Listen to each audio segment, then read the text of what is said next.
So it's like, is your hand heavier now with the ring on it? Yeah, it's super weird, but I love it because I've never had to wear a ring before. Oh, I know. Yeah. The only ring I've ever worn was like a ring pop, and then I was like done with it after I was done with the licky part, The licky part. Yeah. It's called the lollipop part of the ring, the licky part. I call it the licky part. I want that to be a thing. Like, can you give me that stick with the licky part on it? I want to lick that part of the stick. That's the intro for sure. That's good. Yeah, that's a cold open done.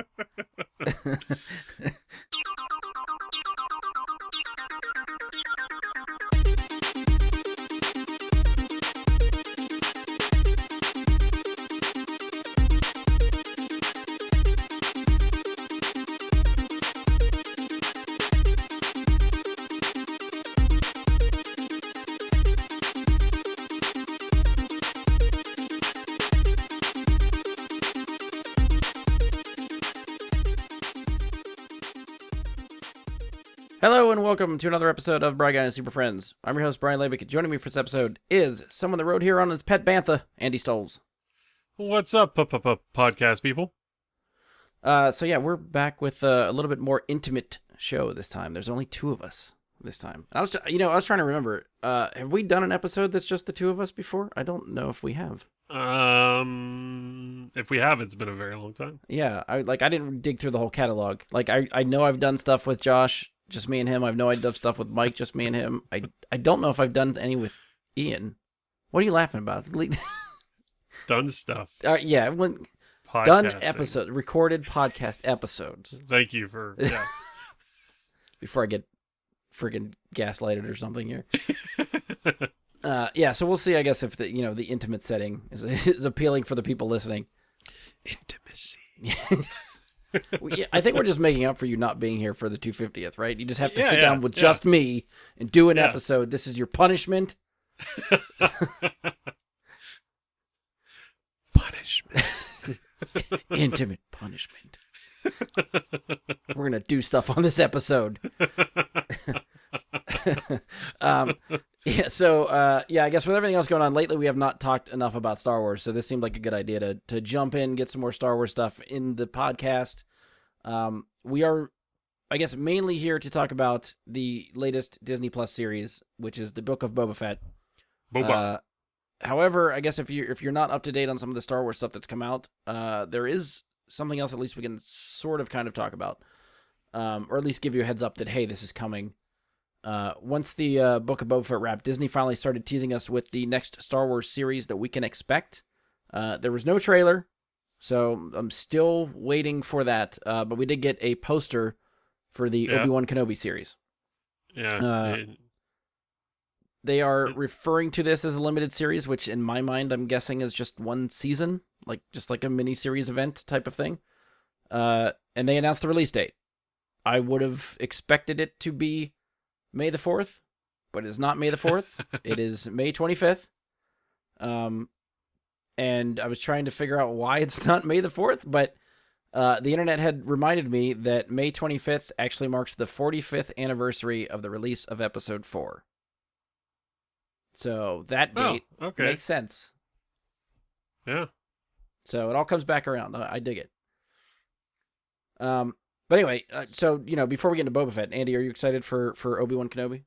I am. I feel like he is a very cool character in the Star Wars series. He actually is in each movie, the original trilogy. Yeah. Original two trilogies. And Alec Guinness did an excellent job, and Ewan McGregor did an even better job, in my opinion, because he got much more screen time, more stuff to do, all that kind of fun stuff. Yeah. And Ewan McGregor just really grabbed the role and ran with it. He's one of my favorite things about the prequels.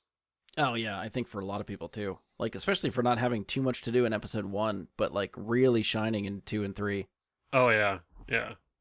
And to see him go, toe-to-toe with Anakin, who was supposedly, the chosen one or whatever, and come out on top Literally, he had the high ground. The most memeable thing ever. I'm sorry. I still say that to this day.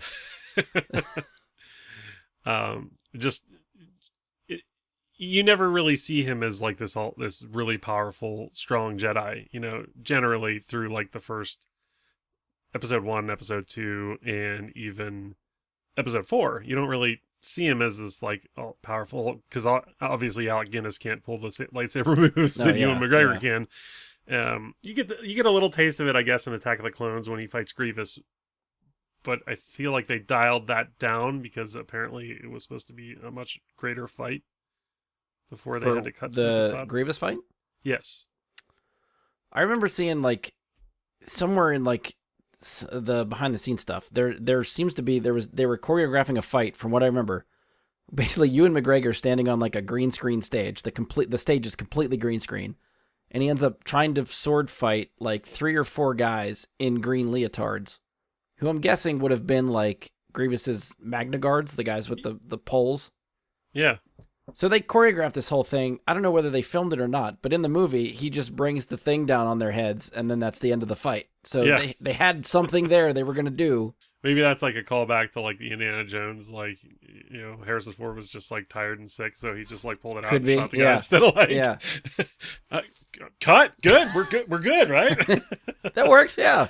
Sign off, print it. Yeah, I think Obi-Wan's gonna be fun. I really want to see what, I guess, Ewan McGregor can. You know, George Lucas is I feel like famous for being like not an actor's director. Right. So I'm very curious to see what Ewan can bring to the role, having someone that wants to work with actors and like try to get something out of them. Like, so who do we have? Do we know who like the showrunner is? Is it Filoni or is it? No, I think it was. I'm gonna check my math if I can check while I'm doing this, but I think it was Deborah Chow. I think is the showrunner, and I think she had directed some episodes of Mandalorian, and then went to Obi-Wan. I was gonna say the name sounds familiar. Yeah, I believe she is the showrunner, and if not the showrunner, then she's definitely directing a bunch of episodes, I think. Okay, like maybe the premiere and stuff. Yeah, but I don't know who like the list of directors are for the episodes. I didn't look any of that stuff up. I'm afraid to look at IMDb for stuff because I don't want to know spoilers. Stuff. Yeah. Oh, believe me, I used to read Entertainment Weekly religiously, and then like one day I read like a Game of Thrones spoiler like a season before it happened, and I'm like, motherfucker, I'm never reading this again. And it's like a verified publication. Like they gotta know that people don't want to know this stuff. But and it's just a little blurb, and I like read one sentence, and I'm like, fuck this. Yeah. Threw it down. I think we talked before, but just to sort of refresh, how behind are you on the other Star Wars content? Like you've watched Mandalorian seasons, right? 1 and 2? Yep. And now Book of Boba Fett. Yep. And I had watched all of the Clone Wars until they went and made another season like way after the fact. So you did you, because it stopped with 5 and then they did season 6 on Netflix. Right. And then they did 7 on Disney Plus. So you saw season 6? 6 was the one that was revolved completely around the clone troopers, and right. I think there was some of that. Yeah, I remember Yoda being prominent a lot in season 6 also. Yes, yeah. Yeah, I saw 6. I watched Rebels up until the point where... That'll be the end of season 2 that you're referring to. Okay, so I don't think I've seen 3, 4, or 5. Are there 5 seasons of that? 4 seasons of Rebels. So I need 2 seasons of that. I still need to watch The Resistance. Which I never actually finished season 2 of that. I watched the first season. I didn't watch season 2. How many seasons did that have? Only 2. Oh, so it didn't do well. It was fine. It wasn't my favorite. It starts to cross over. The animation looked weird to me. The animation got like... I got the animation. I thought the animation actually grew on me the more I watched the show. But like the main character is like so bumbling and slapsticky, it's hard for me to like give a crap, I guess. Okay. It starts to pick up seriousness by the end of the first season and starts to cross over with Force Awakens a little bit. And that's when I was like, okay, I'm starting to get into this now. And then I just never actually went and watched season 2. I never saw Visions. Okay. I don't know if that would have much bearing on like Obi-Wan, but that's good. Yeah, right. I mean, that's worth checking out. Those are quick too. Yeah, because they're all one shots, right? Yeah. Yeah. So I know there is spoilers, but there is a moment in Rebels that features Obi-Wan that I did not see. It was spoiled to me that it happened, so I don't know if I'll need to see that before I watch. We're gonna beat around the bush for people that haven't seen Rebels, but the moment we talked off air about sort of what got spoiled or what he knows is supposed to happen. It's a moment that I would have figured we were going to see in the Obi-Wan Kenobi live action show or movie or whatever they were trying to do before. I didn't think they'd do it in animation. So, which even is like, okay, well, if we got that moment in Rebels, what is this show? Right. And what timeline does it follow? Like, when does it occur after that event occurs, I suppose? Or before, even. Right. Well, I think, because I thought I read or something, that the Obi-Wan Kenobi show is like 10 years, I guess, post, which would put it basically smack dab in the middle between Revenge of the Sith and A New Hope, I think. So, my understanding of Obi-Wan Kenobi around that time is he was on Tatooine watching Luke for, the 20 years or whatever he was there. And which makes me, I feel like they're talking about the show, how he goes to other planets and stuff like that. So I'm like, what excuse does he have to leave the person he's meant to protect? Right. And go do other stuff? That doesn't make a whole heck of a lot of sense. So I'm really looking forward to what this story sets up, and I really want to see where it goes. Yeah, I always just, in my head, I always just had him like on Tatooine, like trying to make sandcastles without water, like. Pretty much, yeah. Yeah.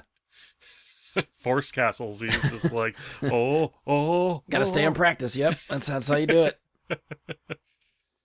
It's like Anakin hates sand. I'm just gonna bathe myself in sand. He'll never come here. Yeah, so we'll see. End of May is when that series comes out. I'm very curious. I just want to see Ewan McGregor act the shit out of Obi-Wan Kenobi. I don't want to see some badass lightsaber fights to give him something else to do. Yeah, that would be really awesome. So we'll reconvene for that series whenever that one comes out too. But all right, so let's get into Boba Fett. So since the series has wrapped, season 1 is done. I don't know if we're getting a season 2. So as of right now, I'm just calling it season 1. But I'm going to throw out the spoiler warning now before we talk about the series, just so if we want to get into specifics, we can. So we'll throw out the spoiler warning. This is possibly even for other tangential Star Wars content. We'll still have to sort of beat around what Andy hasn't seen, but anything that he has seen is fair game, I think, for spoilers. So check yourself before you wreck yourself for any Star Wars spoilers. Pause us now. Come back. If you have not watched Boba Fett, come back after finishing season 1. We will be here waiting for you. But from this point forward, spoilers to follow. Wee-oo, spoiler! Wee-oo, spoiler! Something like that. All right, so we can talk some spoilers now. So I guess maybe we'll just start like overall. But what did you think of the Book of Boba Fett? and that slip up actually. Yeah, that was totally on purpose. Completely on purpose. Yeah. Okay. Yeah, because that's a lot of what like the latter part of the season felt like. Yeah. Yeah, I didn't really expect that, and I feel like they almost thought that they didn't have a strong enough thing going that they needed to bring him in. I mean, I guess I could see both sides. Like, I think they're definitely trying to set up some sort of shared Star Wars universe with their series. Like all the like between like we know Ahsoka's coming, that's probably going to cross over with Mandalorian stuff, I would think. Yeah. It already has. It kind of, I mean, the Book of Boba Fett kind of functions as like Mandalorian 2.5, season 2.5. Like it bridges the gap between Mando 2 and 3. Yeah. I mean, it gave us some answers in Book of Boba Fett that I didn't think we were going to get until Mandalorian season 3. Right. Like all the stuff with, like you said, the back half of the season with everything with Mando and Grogu. I didn't expect to see any of Grogu until Mandalorian season 3. Or even his cult sect thing that he's a member of, the armor or whatever. You get to see the finality of that as well. Well, for now anyway. I'm sure we'll see them again. Yeah. So I don't know. I have mixed feelings. It's like I enjoyed the show, not as much as I expected I would. Like, it still feel like it was fine for me, but I was hoping to like it as much as I liked Mandalorian. Yeah, and I really liked the Mandalorian episodes. I really liked them, but I feel like they were misplaced in this. And I feel like they needed to do those 2 episodes, but like sort of like intermingle them with some of the earlier episodes, like show like 5 or 6 minutes of the Mandalorian and then go back to what the Boba Fett was doing or whatever. Yeah. And I don't know if they didn't do that just because he's sort of bouncing back and forth between, the past and the present. Yeah, because that could be in too the first- distracting then for some of those episodes, yeah. Right, but you literally don't see Boba Fett for like 2.5 episodes. Yeah. He shows up, the Mando shows up in episode 5, which is all Mando. Oh, And then yep. most of episode 6 is Mando. He cross paths with Boba Fett at the end of that episode. They nod to each other. Boba Fett doesn't even speak.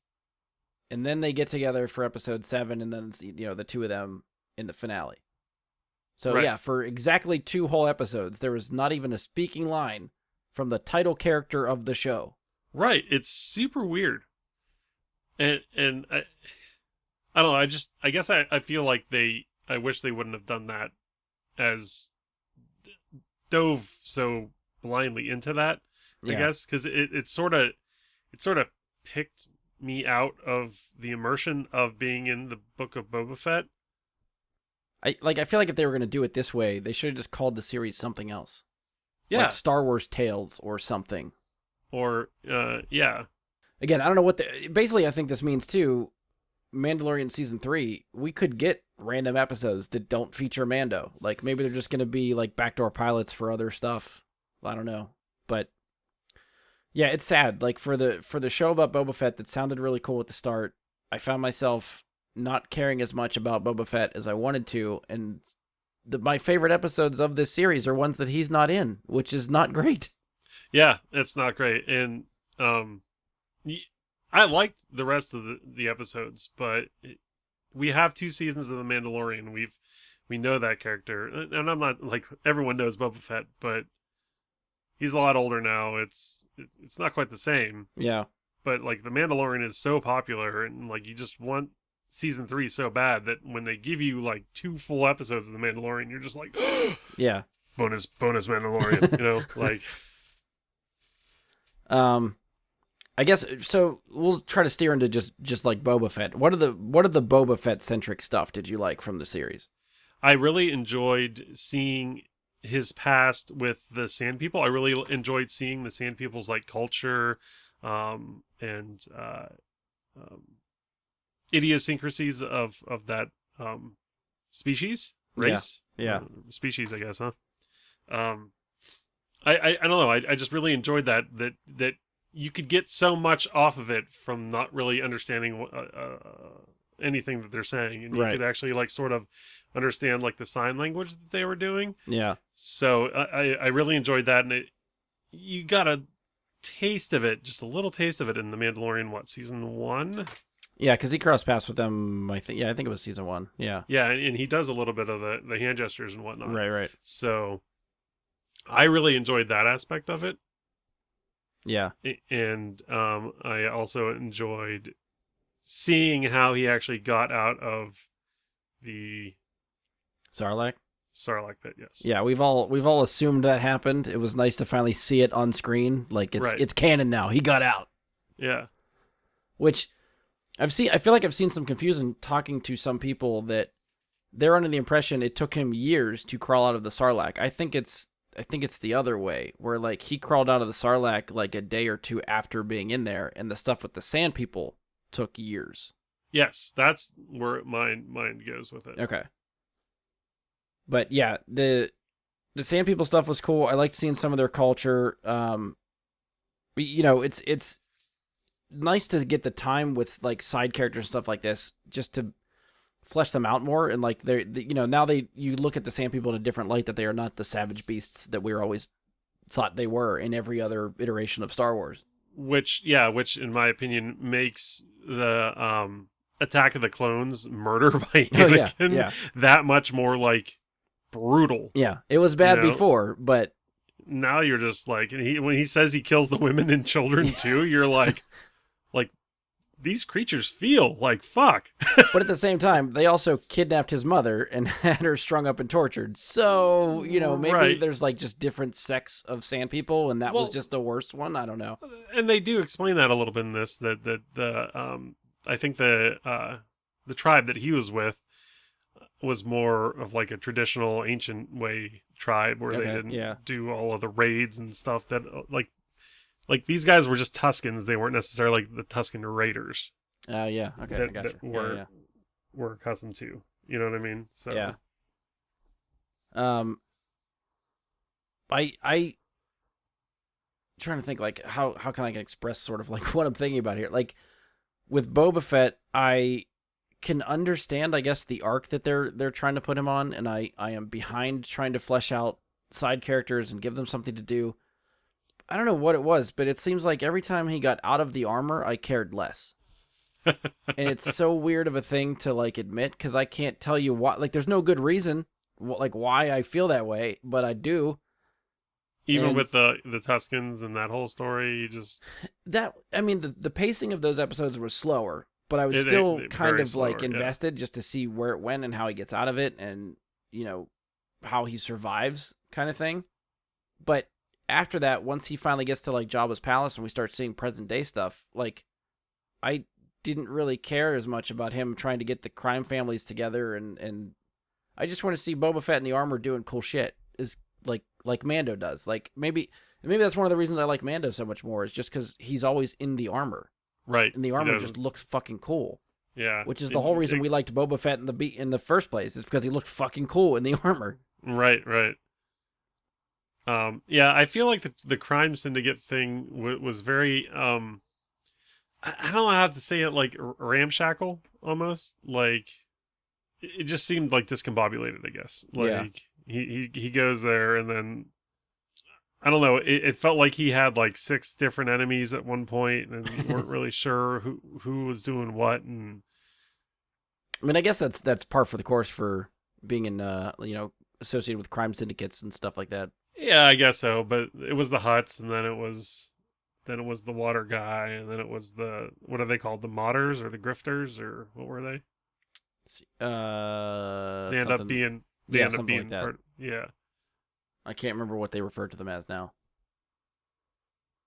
But yeah, I mean, I feel like now I'm gonna, before I go further, you saw Solo, right? So, the movie Star Solo. Wars? Yeah, that was a great movie. Okay. Because I feel like Solo set up that the whole crime syndicate family thing, and who was at the top of that. Granted, that person's not around anymore, but they could, like, he's not in charge of the crime syndicates anymore. So it seems like it's a spiritual successor to that, like just the different families and power vacuums and the crime syndicates and stuff, and certain syndicates seem like they still run the galaxy. So I don't know. I'd like to see more sort of like diving into that, I guess. I don't know. And I feel like they set up a little bit of that with the introduction of the twins, and then the extraduction of the twins. Yeah, like the Hutts showed up and they're like, hey, okay, we don't give a fuck, see ya. Yeah, like, but I feel okay. like if they wanted to do like a season 2, it would almost be like a war with Hutta, like Yeah. Yeah, I don't know if I would watch. So. If he would just be content with like now controlling Tatooine and that's the end of it, or if he's gonna have to deal with some other shit somewhere else. And it's not even just Tatooine. He doesn't even have Mos Eisley. He just has Mos Espa. Oh, right. Yeah.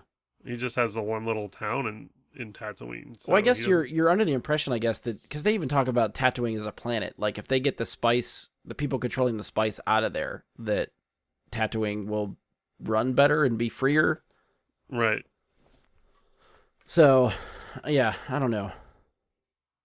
Now that I'm thinking about it, like I still don't know if like all the other, if the crime families that betrayed him are even like still around, or if it's literally just no one left but Boba Fett and his crew. Because they ended up taking, like, Fennec took them all out, right?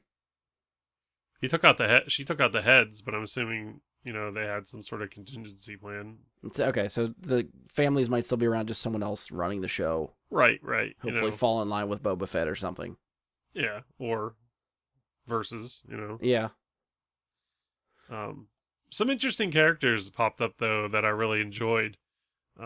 It was nice to see some more Fennec Shand. Yes, she's I awesome. yeah, she's very cool. And I like how she's very. She almost gives Boba Fett orders, Yeah, and he takes them because he knows how good of an assassin she is. yeah. And Ming-Na Wen is a fantastic actress. I like her even from her Shield days. Yes. So, and I haven't even finished that show. Shout out Angie May. Yeah, the episode, I think it was episode 4, the one where he goes to get a ship, and we get a little bit of the backstory of like picking her up after she was shot and getting her fixed up. Yeah. And then it's the two of them having to get the ship back, and then she kind of hangs around. Yeah, that was a really cool episode. Yeah, that one I dug. And I think like one of the favorite things of the series, I think for me, was the like Boba Fett Slave 1 versus the Sarlacc pit. That was such a cool fucking sequence. That was a very cool sequence. And she ends up like unbuckling herself and dropping the seismic bomb or whatever you call it. Anytime you fly that ship, we want to see the seismic charge go off. So yeah, I just want to hear that sound. Yeah. Yeah, I don't know. I again, there's stuff that I like for sure. I'm still trying to like feel like pick through some of the stuff that I really liked, but yeah, I enjoyed Black Kirsten. I thought he was really awesome. Yeah. He was just it's cool to see a Wookiee that was not your typical Chewbacca character. Yeah. You know, and I feel like they've given us other Wookiees, but they have all been Chewbacca-esque, and this guy is so not that. I know, like always in the old expanded universe, they always had a Wookiee character that was a Jedi, which was a cool idea. And I think even in the Clone Wars cartoon, you see like little Padawans. One of them, I think, is a Wookiee Jedi. Yeah, you see him trying to get his first lightsaber crystal. Right. Yeah. So that's the kind of stuff I'd like to see, like Wookiees doing other things. So Wookiee Bounty Hunter is just badass and scary as shit if you're on the receiving end of all of that. Yeah, who used to be a gladiator, now he's a bounty hunter, so you know he can freaking fight. Yeah. And we finally get to see a Wookiee pull the arms off of something. I mean, Chewie did that in Solo. Did he? He was in the I forget who, when they were getting in the Spice Man's of Kessel, they were doing something, and I think he ripped arms off somebody. Dang it! I forgot about that then. Like I don't think they show you like him ripping the arms off, but like he basically like does the motion and then like he has arms in his hands. Oh, okay. It's one of those. Yeah, and that moment when he does that, it's like I had to try to remember. The show doesn't tell you this, and I don't know if this is just inferred, but like he's seeing the Transdoshans, like play poker or whatever at the casino table, and he's just sitting there stewing, and then he just runs up and attacks them. And at first I'm thinking like, is he just trying to rob them? Like why is he going for those guys just that seem to be winning at the casino game? And I'm almost positive that the Transdoshans were the race that enslaved the Wookiees. So yeah, I talked to somebody at work and they Googled it and they said that the Transoceans were responsible for like the Wookiee slave trade. So right. So it's not that like, hey, they're winning and I just want to rob them. He has a vendetta against that race of slavers that did that to the Wookiees. Which is almost kind of funny because they're the sect that attacked him, because at the end, like all these different crime sects like sort of attack Boba Fett on all these different fronts, and the front that attacks Black Kirsten is the Transdotion front. Yeah. So I thought that was, I don't know, fitting, I guess. Yeah. Yeah, I'm hoping we see more of him. Yeah. I really enjoyed Danny Trejo. Oh, for the brief moments we get. Yeah, the Rancor handler, I guess. I mean, if Robert Rodriguez was directing episodes, Danny Trejo was going to show up. Like, right. That's a given. Yeah, but I really enjoyed. I enjoyed all the episodes that had the Rancor in it, because I think Rancors are awesome creatures, and like I feel like we get so few and far between, like, live shots of Rancors. Yeah. That I feel like they can do a lot more with them now with like the technology they have for special effects and whatnot. I honestly kind of forgot about the Rancor. Like, I remember him getting it and then like sort of like trying to bond with it. And you see it briefly underneath the meeting that they had in one of the episodes, and then I got distracted by all the Mandalorian stuff. And then, like, in the finale, Boba Fett just flies away, and you're like, all right, what's he gonna go get? And then he Yeah, shows up with a fucking Rancor, and you're like, oh, okay, yeah, I forgot that's what you got. Okay. The Rancor versus the bots was really cool. I do have one thing to say about it though, that enormously pissed me off about that whole sequence was why did they keep blasting those things if their blasters didn't puncture the shields ever? I mean, I think that the effects on the shields were trying to show it. That I think if you concentrate fire on one area, it weakens shields somewhere else, which I think is what they were trying to do, just not well. Okay. Or at least that their guns maybe weren't powerful enough to suck up that much of the shield power. I don't know. But Because, right, that was how, like, Mando got in, right? They were, like, the Rancor was hitting him from the front to draw the power out there, so it weakened the Right. back, and then he could come in. Right. But then, like, the second robot that the Rancor fights, Boba has his rifle, and the robot doesn't have its shield anymore, and he refuses to shoot the robot. Like, you guys just spent 20 minutes shooting these robots with the shields, and now that the robot doesn't have its shield, you're just going to let the Rancor take hits. Right. Yeah. And he got his rocket back. I don't know if you noticed, but when he came back with the Rancor, he got his rocket that I he did tried notice to that, yeah. Like, he could have just fucking ended it right there, but no, Rancor had to take a beating. And that was another thought I had, was he flew all the way back to the palace just to reload and then come back. Because he put the missile, he had to restock his missile. Yeah. But yeah, that would have been some good firepower to use at the end fight, but Yeah, definitely. those missiles must be expensive. He just doesn't want to waste the money on it. They touched on that, though, didn't they? In one of the Mandalorian episodes, they say, like, he only get one shot or something like that. Like, he'd have to earn it again or something. Maybe. Now, Boba gets his stuff, I'm sure, from a different place. Yeah. Because he doesn't hold true to the whole way of the Mando or whatever it is. Right. I mean, it was cool just seeing the two of them, like, fully suited up, fighting together. Like, that was cool. It was neat, yeah. Did you have a favorite episode out of the 7? Can you remember what happened in what episode, I guess, is maybe a better question. I think probably my favorite episode was probably the Mandalorian episode where he gets the Naboo starfighter. Yeah, I am on par with you. That is, I think, the same one that stands out to me as being my favorite. Yeah, and it's... I wanted to not say that because I feel like there's a lot of good stuff that the Book of Boba Fett does that doesn't have to do with Mandalorian. Yeah. But the Mandalorian, I don't know. It just, like... I was like, it's a Naboo starfighter. And just was like, what?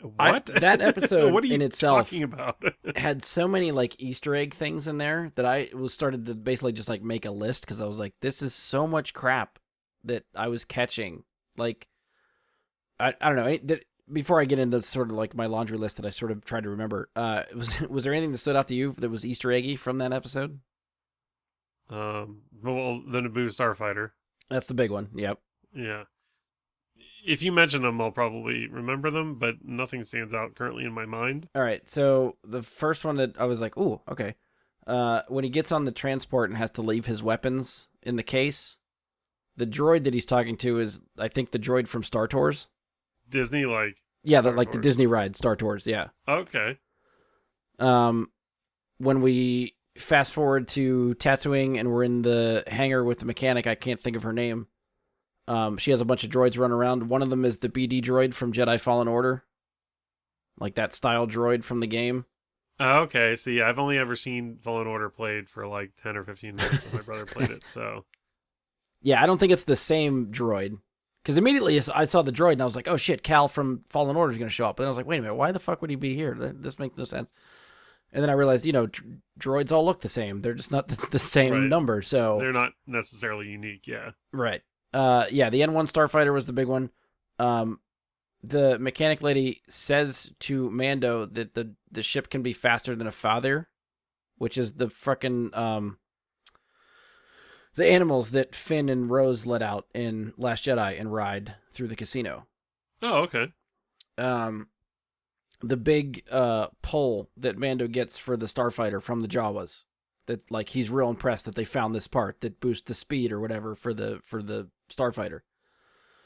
I'm almost positive. I should look at screenshots to see side by side if they look the same, but I'm almost positive it is the same pole that Han uses to brace the trash compactor in episode 4. New Hope. Yeah.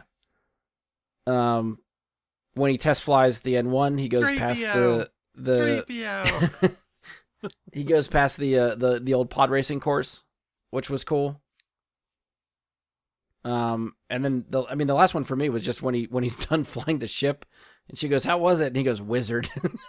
Like, such an Anakin thing to say. Yeah. But yeah, I mean, it's like episodes like that. I got a lot of excitement and joy out of, but at the same time, I'm like, all these Easter egg things still end up just distracting me from, like, I don't know if it's a love-hate relationship with that stuff, because I love it. Like, I'm here excited about it, talking about it, but it's like you're just I don't know. You're just giving fans what they want, and I feel like it's distracting from the show, the episode. Like, it's I don't know. It breaks the immersion, in my opinion, when you just like sort of throw that stuff in there needlessly.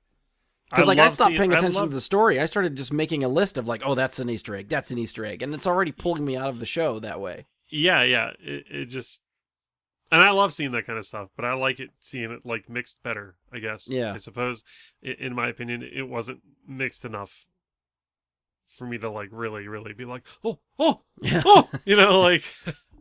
Yeah, I think that's fair. The other one that I went like out with Jess, I'm like, it's Cad Bane.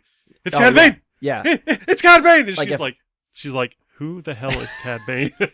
If I have to point to one moment that was like my absolute top tier favorite for the show, it's that moment when Cad Bane shows when up. he just walking and you're like, you can't make him out, and then you could see his like what do you call it, a drifter cloak or something? Yeah, duster or something. Duster, yeah. Thank you, a duster, yeah.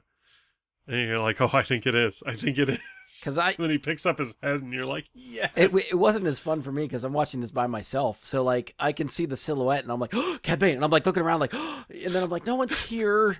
Like it's just me. No one cares. But yeah, like, and it's funny to me that some people that I know watch Boba Fett but have not watched any of the animated stuff. So like Cad Bane shows up, and they have no idea who the fuck this person is. Yeah.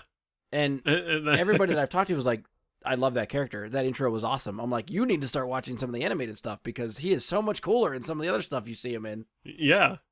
I mean, he was really cool in this, but... I mean, you get to see him do more, I guess. Like, he's more in on the action in Clone Wars and stuff like that, in the animated stuff. Right. So because having that background, like, you immediately know, oh, Cobb Vanth is going to die. Like, he's getting shot. He can't beat Cad Bane. Right. But for anybody that doesn't know who Cad Bane is, I think you're very unsure who is going to win this. Oh, you're immediately thinking the sheriff's going to win. Yeah. That's what you think. And I love the way they directed that whole thing with like just the Western vibes of like, yeah. You see like the wind chime change direction, and then like Cobb looks to his like the other direction, like, okay, I don't know what's happening, but this is bad news. Get inside. Yeah. Shit's going down. And I think I wish I did more research and remember this guy's name, but I'm pretty sure they got the same voice actor for the animated show to voice Cad in live action. Cad was really awesome. The fight with Boba Fett was a little bit rushed, in my opinion, because I feel like that needed to be a bigger duel. Yeah. Or a longer duel. I mean, do you think Cad's gone? I don't think he's dead. His I don't know, breather blinky thingy was still beeping when yeah, I think they lingered on that shot a little too long. I feel like he's got to still be around. Yeah. You can't go through all this effort, Dave Filoni, to give us this character in live action and immediately take him away from us. That's not cool. Because I feel like in the cartoon, he takes a lot of bumps too. Like he isn't necessarily like infallible. Like he gets messed up a couple of times, and he always comes back. So yeah. Any other? We'll sort of spin to like favorite momenty stuff. Anything stood out to you? Favorite moments from the series? I mean, I think we've covered some of them, but anything else we haven't talked about? I think they did an excellent job with like a young Mark Hamill Luke. Yeah, they're perfecting their deep fakey stuff. Yeah, I thought that was really good, and I enjoyed him trying to teach Grogu anything. Yeah. Really, I thought that was fun. Which I almost did makes me feel like if they wanted to, they could do a Luke Skywalker series. they probably Like, I don't know could. what the special effects cost to keep that face looking like young like that, but like the amount of time we got with him in that episode is like, oh, okay, they can. For me, that's like, okay, they could do whatever they want with Luke now. It doesn't matter. They could put him wherever. Right. I don't know that I really liked the whole take the chainmail or take the lightsaber choice thing that he gave Grogu. That's a big debate for me because, but at the same time, I think it's an arc that Luke needs to go on. So Okay. it's something that in the old expanded universe, a lot of the books that I read, that was a hurdle for Luke. It was like, how do I teach new students and not have them suffer the same fate that the last reign of Jedi did, right? Like, he doesn't want to. He starts debating if he should teach them the same way that they were taught in the Republic era. And the Republic era was deceived and wiped out by Darth Sidious. So why would he want to teach them the same ideals if they could suffer the same fate? Right. So the whole like attachment and like the very like black and white version of the Jedi code, Luke kind of adopted a more gray area and is like, lets people get married and have attachments and families and still practice being a Jedi that way. And granted, that stuff's not canon anymore, but what we do know is by the time we see Luke in The Last Jedi, he's basically said, like, the Jedi Order is no good. Like, we can't do this because everything we've known before led us to get destroyed. So I think it's starting the same way, where he's starting to try to teach the only way he knows how, which was way the Yoda and Ben and, the Republic taught Jedi back then. But eventually he's going to find out that, one, that Jedi Order was wiped out, and two, his Jedi Order is about to be wiped out. Right. And that's when he realizes, I fucked up. Like, so, again, it's the breadcrumbs of what we know is happening. And that was the question for Grogu, right? Because we know at the end of Season 2 of Mandalorian, Grogu goes with Luke to go train, but we know what ultimately happens to Luke's temple. So Grogu's fate was still kind of up in the air up until this show. Right. It's like, would he have left, or would he be at the temple to be slaughtered? It's the thing I always joked with Paula, because Paula's such a big Grogu fan and Ben Solo fan, and I'm like, what if Ben Solo kills Grogu? Like, yeah, like when the Knights of Ren take down right. the whole, yeah. Grogu could have been at that school in one of the bodies that's just cut in half on the floor, and your boyfriend could have done it. So what are you going to do now? But I mean, we get the definitive answer, right? He chose not to be a student. He wanted to go with his buddy, so he's not at the temple when shit goes down. Right. So we'll have to see what, Grogu's destiny and what he does outside of, because now, that gives them free reign to do whatever they want. Because now there's no, I have no idea where Grogu could end up or what Mando's going to do. So right. Yeah. I feel like things are pointing towards the Darksaber. Yeah. If I had to guess, I'd say they're laying the breadcrumbs for Mando having to unite the Mandalorians under the Darksaber. That is where it's sort of leading me to think, especially with the whole fight with clan Vizsla. Yeah, Vizsla. Yeah, because the two the two Mandalorians that are left from his I don't know, sect or, right. or clan or cult or whatever the hell it is. Yeah, one of them is actually a clan Vizsla. So yeah. They were the rightful owners of the Darksaber for some time. Right. Was it pre-Vizsla? Pre-Vizsla, yeah. Yep. Voiced by Jon Favreau. In Clone Wars, really? Clone Wars, yeah. No shit. Okay. So, yeah, I feel like that's where they're headed. And you can see the divide between some of the sects of the Mandalorians. So it's going to be interesting. And especially for Mando, like, I don't think he wants the leadership role. No. But he's inherited it with the Darksaber, so he almost has to. Right. The thing that doesn't make sense to me is how the Darksaber gets heavier and he can't wield it. I'm not understanding that aspect of everything, because I feel like Moff Gideon didn't have any issues, and Right. when he got the saber from Moff Gideon, he didn't have any issues. So I'm Lightsabers are always a funny thing for me. confused. Because like I've heard George Lucas always describes, and Mark Hamill talks about this when he was training for Empire, like the lightsaber fight with him and Vader, is that George Lucas always described lightsabers as being like Excalibur, where they are too big and heavy that you need two hands to fight with a lightsaber. So that's why, like, that entire fight sequence, Luke is basically two-handing lightsaber fight the whole time, because it's heavy. He can't do it without two hands. But since then, we've seen stylistic Jedis do one-handed behind the back, upside down hilt and all kinds of other crazy shit. Well, a bunch of dual wielding ones even. Right. So some of that stuff goes out the Ahsoka- window. But Ahsoka primarily is dual. right. Now, in my mind, the way I explained it to myself, this is not canon, this is just the way I looked at it, was I Brian always felt canon. like it was the opposite. Is that the lightsabers have no weight, right? Because the blade is light. Light does not weigh anything. So all the weight is in the hilt. The blade itself weighs nothing, which is why it's weird to wield, because it feels like the blade is weightless, right? Wouldn't that feel weird if you're trying to fight that way? Yeah, because it would feel like you just have. It's like A fighting with a flashlight. flashlight. Yeah. Yeah. You're just like, wee. not Which is knowing why that you're people actually dismember cutting- themselves cutting- if they don't I know was what the gonna fuck say, they're doing, right? Cutting off your own arm. How many Yeah. times have you tried to lightsaber fight with a flashlight and you realize you're pointing it at your leg, right? Yeah, yeah. At least with wiffle ball bats, like you actually get stung a little bit. You're like, that Right. man, my knuckle. Like, damn. But still, that has the weight of the shaft, right? So Yeah. you're... All right, calm down. Intimate. Like...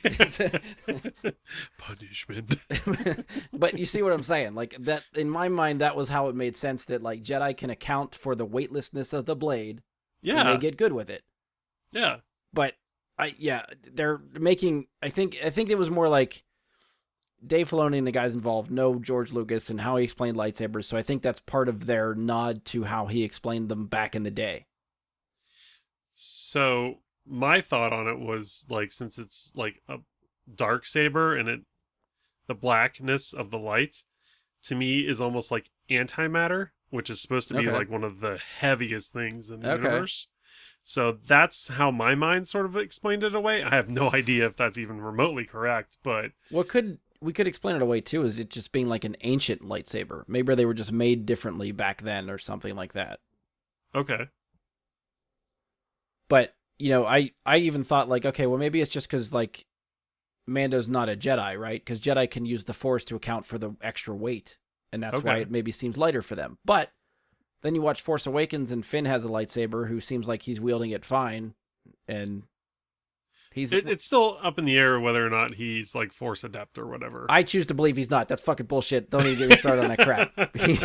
He is a fucking normal dude. Just let him be. I don't know. Ben Solo notices him. I will go off on a tangent on this because I so much of like You're gonna Rise die of on this Skywalker hill. fucked up that whole trilogy for me. I swear to God, But anyway, that's even all right. To that point, maybe fine. Finn has very very slight force sensitivity. Maybe he can wield it a little bit better. So that would support the theory then, right? That just normal people can't use lightsabers as well as everybody else, and that's why it's just weird. Right. But doesn't somebody else uses a lightsaber? In the movies, I mean, Yeah. Han does recently for a brief moment to cut Yes. open a tauntaun. That's right. Yeah. But it was really awkward when he did it. He was like, oh, Yeah. like almost like he was peeing for the first time. It was like, oh God, what do I do with this? I'm suddenly just picturing Han just stopping in the middle of everything and like writing his name in the snow with his pee. You just Like- like Han Solo, bitch. All right, so I feel like we've gone down a rabbit hole here. I'm going to try to bring us back. Anything else like favorite moment-y stuff that you want to touch on that you liked? I think there's one for me. Just the fact that we saw Ahsoka and Luke on screen together in the same shot kind of blew my mind. That was pretty cool. Yeah. You wouldn't expect those two to sort of cross over because, especially with somebody who knew his father so well, Right. being trained by him for all those years during the Clone Wars, and then to meet the son, I didn't expect that. There was really. not enough dialogue there for me, and I don't think there ever will be. I want an entire series of just the two of them sitting around a table and talking. Yeah, I almost feel like they need to do an episode, like maybe Ahsoka will lead into maybe like a Jedi Academy show or something where like Ahsoka and Luke have like their own temple or whatever. See, I really don't think Ahsoka would stay at the temple. Like, I don't think she'd train people. I don't think she'd want to be She's not trained. technically a Jedi, really. Right. She's more of like a gray force wielder or something. Yeah. I'm not really, because she has those weird white lightsabers, so Which are fucking sweet. they are super sweet, but atypical. Yeah. But even, I mean, I could see them crossing paths in her show at one point or another.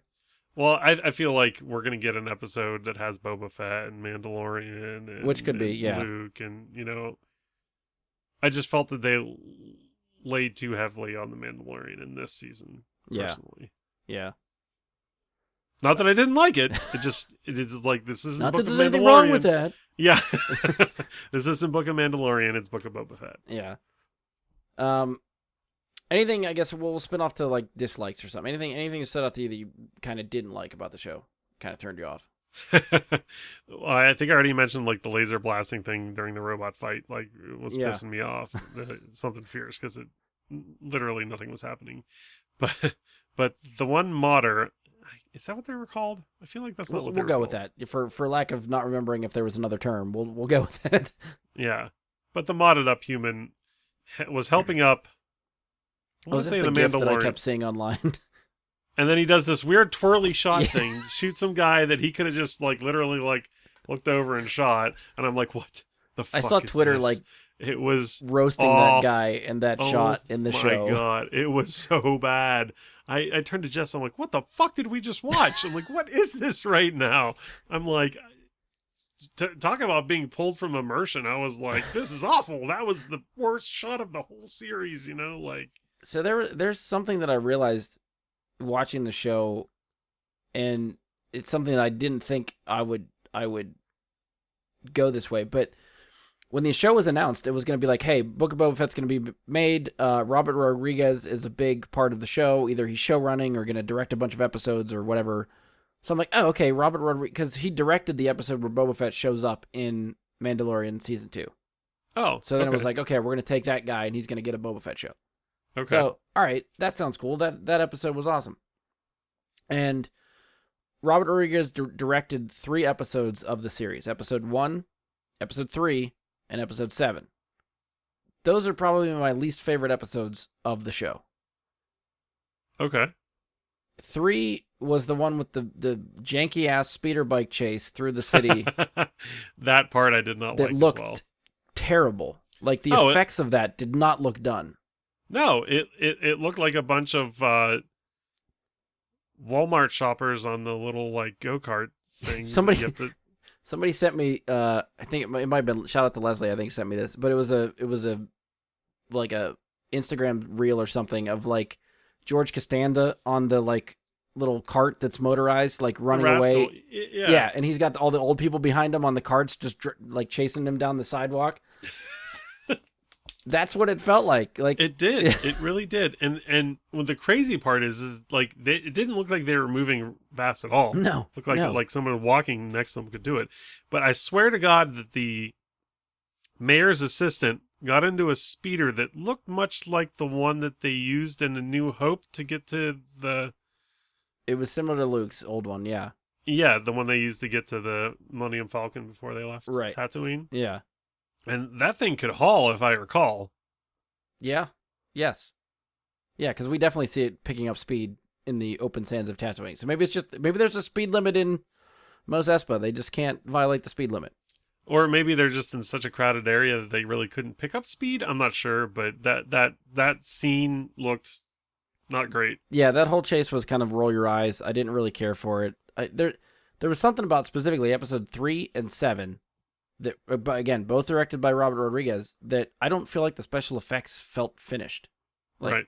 It did not look as polished as some of the other episodes, considering there's certain shots in the episode, I think episode 4, when after they steal Boba Fett's ship and he's flying around and he like strafes the bikers.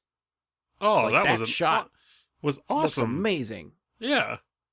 Or even the scene where they're using the speeders to take on the train with the Tuskens. Oh, yeah. Was awesome. Yeah. So I don't know if it's just like Robert Rodriguez's style, or if those episodes were rushed for whatever reason. But I don't know. It doesn't seem like it's a coincidence for me that the ones he directed are the ones that I don't feel like were polished enough to be released. Like they just weren't done, and they're like, "I'll put it out anyway." So Robert Rodriguez, I think has done some pretty cheesy stuff in the past. Like he's done what didn't he do like Desperado and those think. like And then, like, Mexican Machete. like once Machete and stuff like and those are all like decent movies, but they have like this cheesy air to them, I guess. And that's what I mean. Like maybe it's just his style, and maybe I just haven't seen enough of his movies that I'm not real crazy about his style. I don't know. I like his movies, but maybe like I don't know if is this like his first real foray into like a sci-fi setting, because maybe his Maybe. style doesn't really translate well into this type of special effect. Right. Because, I mean, you look at some of the other episodes, like the episode 4 I thought was shot really well. That wasn't him.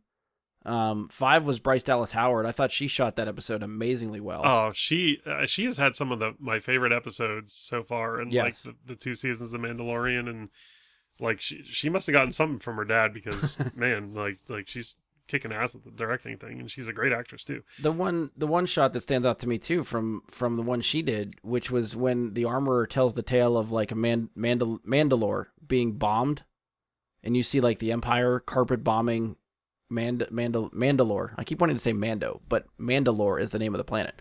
Right. And it looks like stuff like shots that are straight out of like Terminator 2 with like the K2 droids that look like the T model series from Terminator.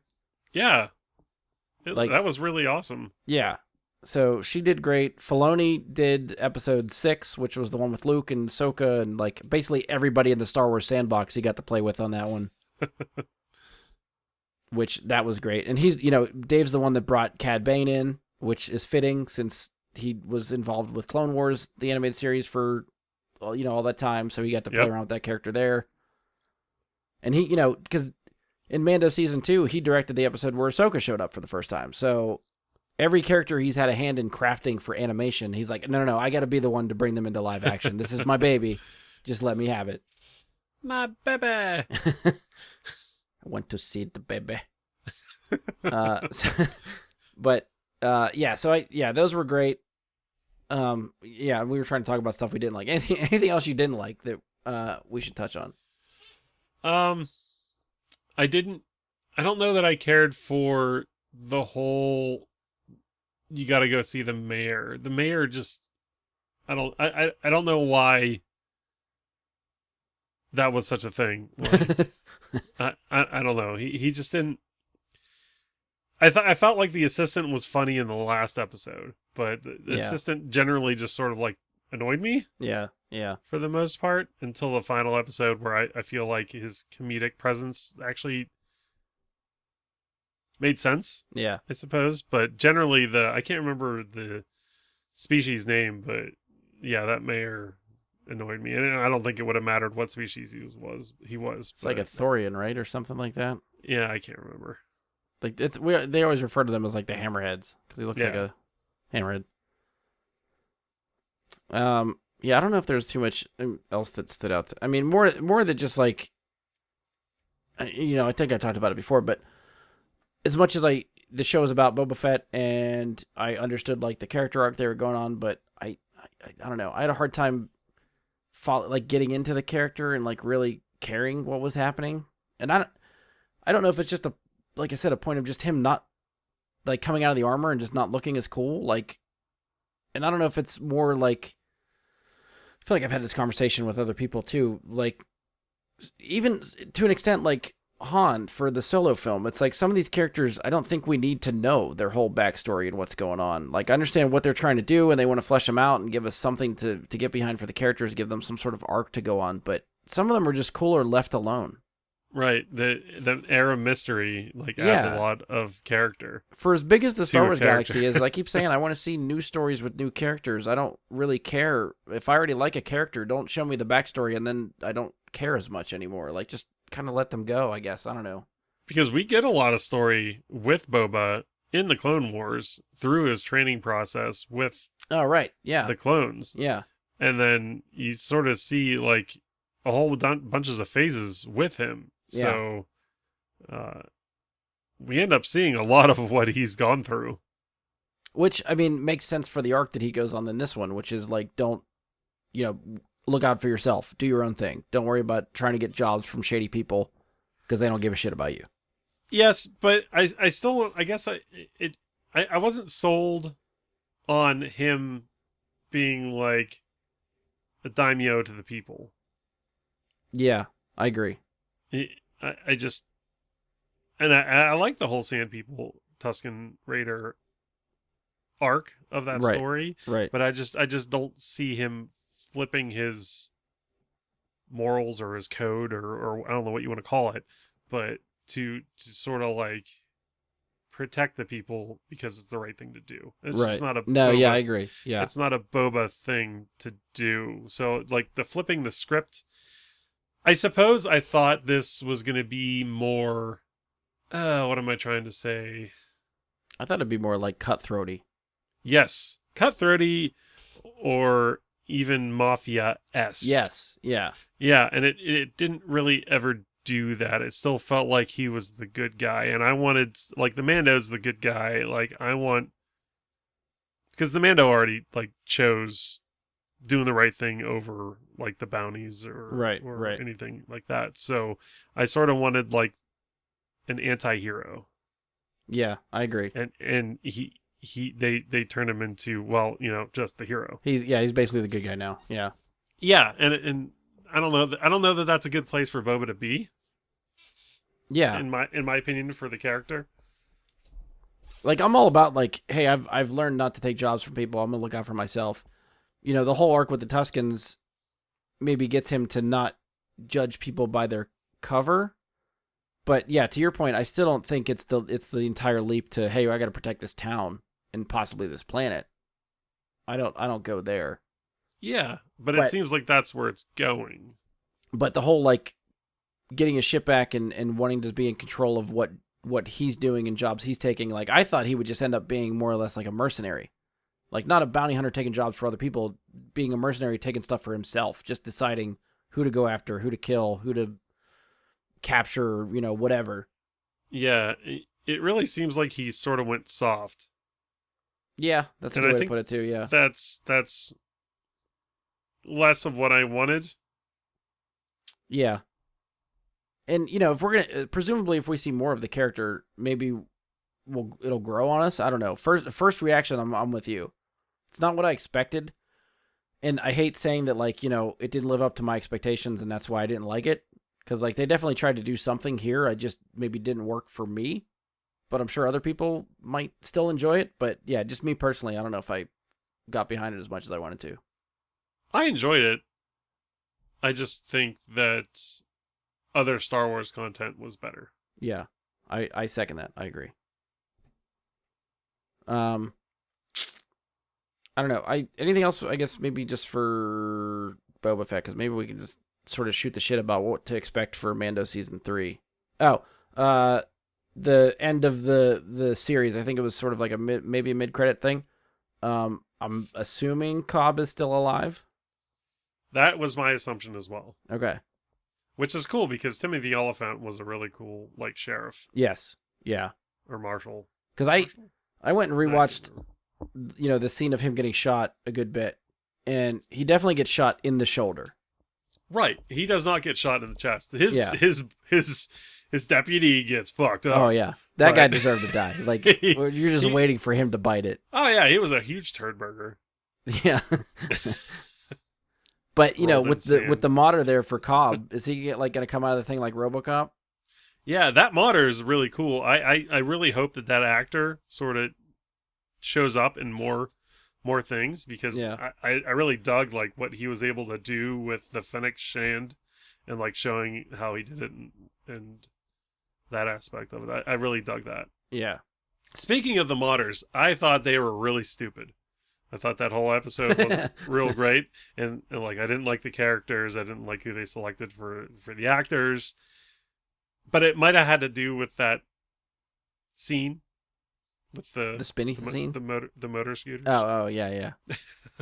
Which shout out to Kevin, he listens to this. He likened it to Back to the Future Oh, like the Hill Valley, like in the courtyard. with the hover scooters. Yeah. Yeah. And I how can see like that. Biff had the metal head, and Oh, yeah. when they're in the future. I'm like, oh wow. Now that you say that, it does seem a lot like that. Yeah, I can't tell if we're supposed to care about those characters, because I don't feel like I did at all.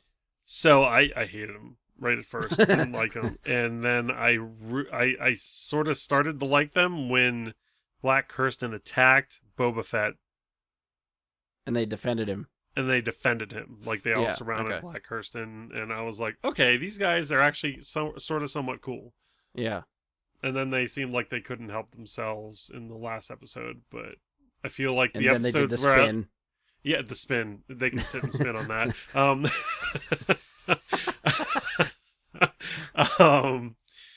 I feel like the episodes where I liked the modders weren't the episodes that Robert Rodriguez did. Oh, right. Yeah. You know, like he did the last episode and the third episode, which Yeah. like what are you doing, buddy?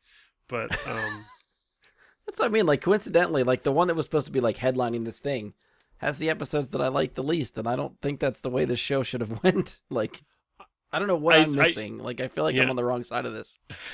I enjoyed the Rancor fight. I thought that was really cool. I really did. And I enjoyed that Grogu sort of like calmed the beast and then took a nap right next to him. Yeah. Which I thought was really cool. And let's not even, we haven't even gone there, but the tapping on the bubble to make the Mando go into hyperdrive. Yeah. He's like, no, and he like taps even harder. That was such a cool scene. I thought he was going to barrel I even got roll. scared. Like, oh, okay. I thought he was going to tapping like the metal ball on the glass, like, cockpit thing that he's in. I'm like, don't break the glass. Like, you're gonna get sucked into space. Like, you can't stop that. He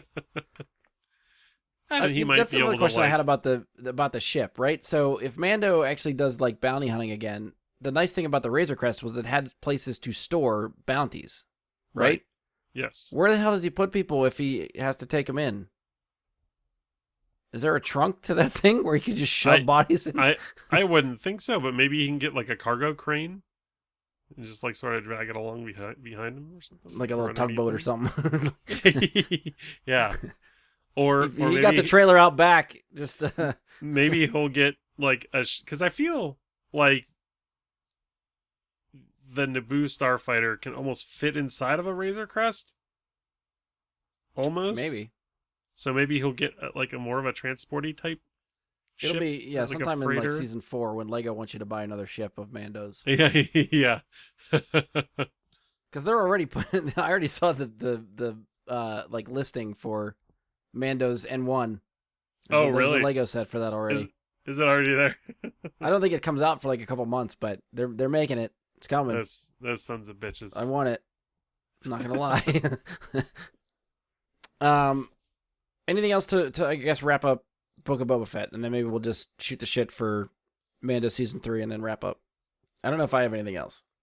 I don't think I have anything else either. It's like I probably said this before. I enjoyed it. It didn't hit the bar of what I expected, and I still think kind of fell short. And it's sad that the episodes I liked the most were the ones that he wasn't in. But at this point, I guess we're just gonna have to see where it goes, and hopefully he gets some. It's gonna be funny when They do Mandalorian season 3, and then he shows up in that show, and it's like, those are the cool fucking episodes from Mandalorian season 3 when Boba Fett showed up. Like, Yeah. they can't get it right for the shows that they are on that are theirs, but the cameo appearances are really cool in every show. Right. Let's hope that trend doesn't continue. Yeah. Well, to a point. I don't know. So, since we left off with Mando taking Grogu, I guess we sort of already sort of talked about what we think is going to happen in Mando season 3, which is him trying to unite the clans of Mandalorians. He almost has to go back to Mandalore, right? Well, Mandalore's not there anymore, correct? I think the planet still exists, but I don't know how like habitable it is. Only or... like half of it there, or some kind of thing like that. Didn't like a huge chunk of it like break off or some kind of ridiculousness? Well, if it did, then if they showed that, then I think I missed it or forgot it. Like, I know they like the Empire bombed the crap out of it, but I didn't think the planet was like gone or uninhabitable. Okay. It was more that I think, like, you know, because the Mandalore is important because that's where they mined the Beskar from. Right. So when the Empire bombed it and the Mandalorians left, the Empire took over. But we're at a time where the Empire is now defeated, so that they still have a stranglehold on Mandalore. I feel like we got a little bit of a blurb of what happened after all of that when we saw the Mandalorian episode with the other 3 Mandalorians. Yeah. The rightful owner of the Darksaber. Yeah, why can't I think of her name right now? Oh my god. Shit. I know it's Katie Sackhoff. What the fuck is her name? I can't come up with it right now either. God damn it. Oh, it's gonna hurt me. Oh. I have a Mandalorian card game up here that she's in. It's like, for just a point of pride, like, I must remember. Like, the name must come to me. What the hell? Everybody, like, anybody that knows is, like, screaming at me right now. Because, like, yeah, I can't place it. It's like I can picture her, and I can't. Bo-Katan. That's it. Yes. Yep. Yeah. Yeah, so I would expect him to go. Well, I mean, we get a little bit of, like, because Moff Gideon basically, like, I'm under the impression had something to do with, like, the occupation of Mandalore. That would be, yeah, because he ends up with the Darksaber, so he would have to. Right. So, and in my opinion, they actually allude to that in the Mandalorian episodes of the Book of Boba Fett, where the armorer asks him what he did with Moff Gideon. Or no, the Clan Vizsla guy asks him. Yeah. And he said, well, the New Republic will do this and this with him. Will they? Yeah. And he's like, ooh, I don't know. I feel like that's a little bit of foreshadowing that the New Republic's not going to do what they ought to with him. Well, that's something I think that is in the books, like the new canon books, is that just, like, the Imperial Remnant is still a thing. Like, the Empire lost the war, but there are still factions of it still around. The New Republic is trying to in place, like, a government in place to get everything up and running. They do not have the troops to be able to police the galaxy like the Empire did. So they can't go everywhere and kick the Empire out, which is how the factions are still hanging on. So if that's the case, they probably wouldn't be able to just invade Mandalore and take it back. Or, you know, kick the Empire out. So I would think the Empire is still seated on Mandalore. And that's why the Mandalorians haven't gone back. Okay. I need to rewatch that Mandalorian episode because I feel like Bo-Katan did a little bit of a blurb of, like, what actually happened with Mandalore. I think, from what I remember, that they, because of all the sects of Mandalorians, they can't, if all of them were able to unite under one banner, they could kick the Empire out. But they're all off doing their own things, and no one wants to group up and team up and, you know, play nice to get Mandalore back. Which is why Bo-Katan wanted the Darksaber. Right. So I think she's under the impression, if I have this, I can unite the Mandalorians and take back our home. Unite the clans. Yeah. So if, you know, she can't get it or doesn't want to fight Mando for it, then it's going to be up to him to, you know, globetrot around the galaxy, checking out with but, you know, at the same time, if Bo-Katan's, the way she sees, like, Mando's sect as, like, the crazy cult part of Mandalorians, Yeah, like the religious zealots. Right. So is that just her, or is that every other section of Mandalorians are going to think the same thing about him? So if he goes to recruit them, tells them what clan he's from, and they're like, oh, that fucking crazy one? No, we don't want to. No. You guys literally don't take off your helmets? Yeah, That's unsanitary. What the hell's wrong with you? So, yeah, he's gonna go over to a bunch of people, start saying this is the way, and they're going to be like, fuck you, see ya. Actually, that's the way, right out the other door there. The way is you this can way. see yourself there. Yeah. Right over there. See? Yeah, right there. That's the way, right over there. Go ahead. So, yeah, I think that's a good guess for season 3. I don't know what else it could really be, because they didn't really do much else other than... Like I said, I really thought we'd get the fate of Grogu and what he decides to do in season 3 of Mandalorian. So the fact that we got it here, I'm like, well, that's one less thing that I could guess they're going to do there. So it's got to be focused on Mando and what his mission or calling is, I would think. I really hope that it almost like jumps a little bit into the future, so that like maybe Grogu can actually start like communicating. He ages a lot slower than anybody else. That's the whole thing that Luke was saying. He does. So even if they fast forward like 25 years, that he still might not be able to talk. Right. Okay. And if they fast forward a lot, you're putting them in the time of the First Order and Force Awakens and stuff like that. So, okay, so I don't know if can't you'd even want to run into that right now. That much, right? Because it's getting to be almost like he has a droid with him that you're trying to like figure out what the beep boop bop bop boppies are saying, and then he's like, "What, you want to do this?" And you're like, "Thank God," because I didn't know what the fuck he just said. You know? Yeah, it'll be fun. Either way, I'm looking forward to it. It'll be fun. I don't know if we get another season of Book of Boba Fett. Honestly. Yeah, that's what I figured once this was over that they might say like, "Hey, season 2 is coming at some point." Not to give us a date, but hey, we're working on it. I'm almost wondering if they're not taking the DCCW route where they have almost like 4 or 5 Star Wars universes, and then they like collide for like a few episodes, and then they collide for a few episodes. Which could be, yeah. I mean, they're definitely building up the shared universe stuff of Star Wars series on Disney Plus. Almost like doing it show-wise, but sort of following the same route that the Marvel movies did, Right. Introduce all of the main characters, then have the big Avengers, and then introduce more characters, big Avengers. You keep doing this weird wave clapping thing that I'm doing that no one can see. I'm clapping people. Yeah, we'll have to see where they go, because I don't know, like, they ended this series, then we got, like, okay, Obi-Wan's coming in May, so I don't know if when Obi-Wan wraps up, if they're going to be like, okay, next series is coming here, or, they do have a couple other series coming down the pipe. We're going to get 2 or 3 other series this year, like Obi-Wan's one, I think Ahsoka's coming this year, Andor is still supposed to be this year. Oh, I forgot about Andor. That should be pretty neat. Yeah.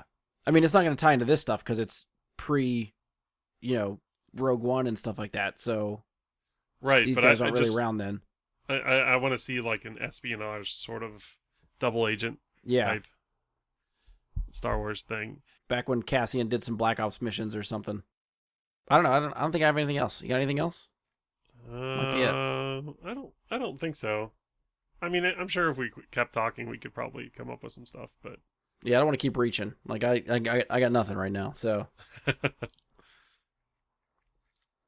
All right. Yeah, I guess that's a good place to wrap up. We'll see what happens with Obi-Wan. I'm sure we'll come back and talk about that once that maybe, I don't know if we'll do like a mid, depending on what happens. If like a mid-season type of thing is real big, maybe we'll talk halfway through, but chances are we'll probably talk after the show wraps and talk about it as a whole. I feel like that's the easiest way to do it for us. Sometimes we can't do it as often or as quickly as we want to, especially shows that go week to week. Like it's hard to be like, okay, we're going to talk about this week. And then already by the time the episode comes out, we're like a week behind. I feel seasonally it's easier to do because, like you said, it's tough to throw an episode together after episode 3 when you're pretty much missing episode 4 when you're doing the podcast, Right. and then you have to immediately try and throw together an episode 4 podcast. It's If I knew we could do these in like half-hour chunks and I could do them quicker, then that might be something we could always try to do. But the way we talk, like especially with more of us on here, there's no way we could cover one episode in a half hour with 3 or 4 people. So, but I mean, for the two of us, I think we did decent. We're not bad.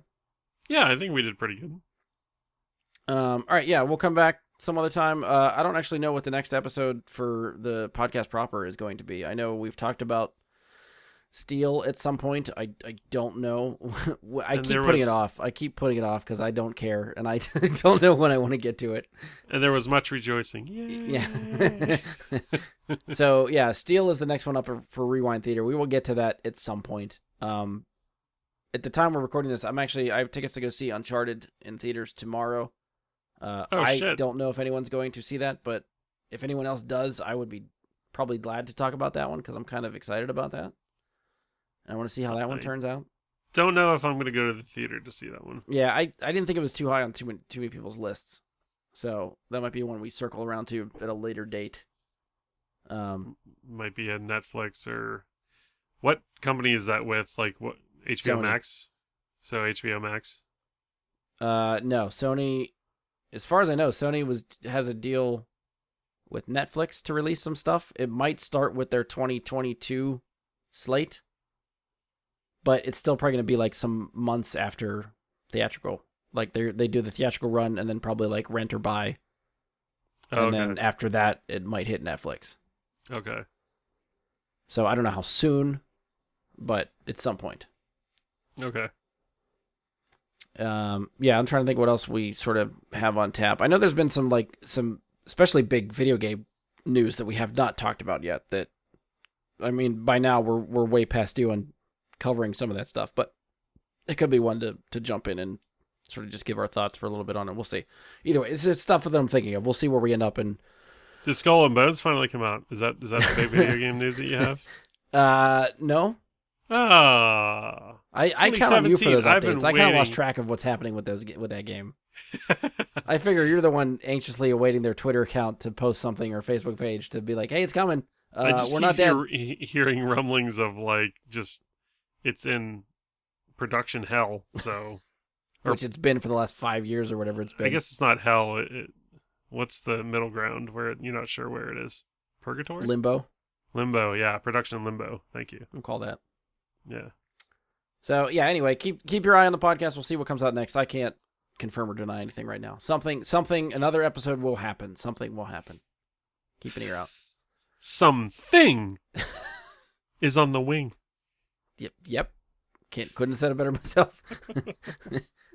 All right, so that's it for us. As always, you can find us on Facebook. Search Bry Guy into Super Friends or go to facebook.com/Bry Guy Super Friends. You can send us questions, comments, topic suggestions, any of that stuff there. Feel free to try to email me, bryguysuperfriends@gmail.com. I checked it for 250. There's still nothing in there, so it's fine. At some point, we may get the random spam email. No, well, I mean, we do get spam email, but nothing worthwhile in there. Hit us up on Twitter @BGSuperFriends. That one works. We'll check that one. We'll get back to you. Anytime that we do a live, if we decide to do a live show again, it will be on my Twitch page. My Twitch page is @JediBryGuy. That's Jedi with an I, Bry with a Y. Anytime we decide to do live, we'll do it there. If you want to check, occasionally I stream some video games here and there, sort of whenever there's no set schedule, just kind of whenever I feel like it. So you can follow, check us out there. Every once in a while, you'll see me playing Among Us with him. Yeah, we did that. We did that once, which was pretty fun. Yeah, rolling around in the ducts. Yeah. And then we kept telling Brian that we were going to log on and see who the actual killer was and watch ourselves playing. Yeah, these snakes wanted to try to snipe me and figure out what was going on. Yeah. Yeah, so that's at least up on my page now. I don't know if depending on when you're listening, whether it'll still be there or not, at least maybe some... I definitely have a highlight up there of when no one believed me that I was telling the truth about certain killers. Not entering the code. Yeah, you couldn't enter the code or whatever. So that I definitely clip that and save that there. And actually, if when we did 250, we did 250 or 250th episode live on Twitch. I saved that broadcast. So if you would like to watch all 4.5 hours of that show, technical difficulties and all, it is saved on my Twitch page there. You can see our smiling faces for a change. if you want to see how this works. But yeah, so that's it. On behalf of just Andy and I this time, thank you for listening, and we'll talk to you next time. Houdini!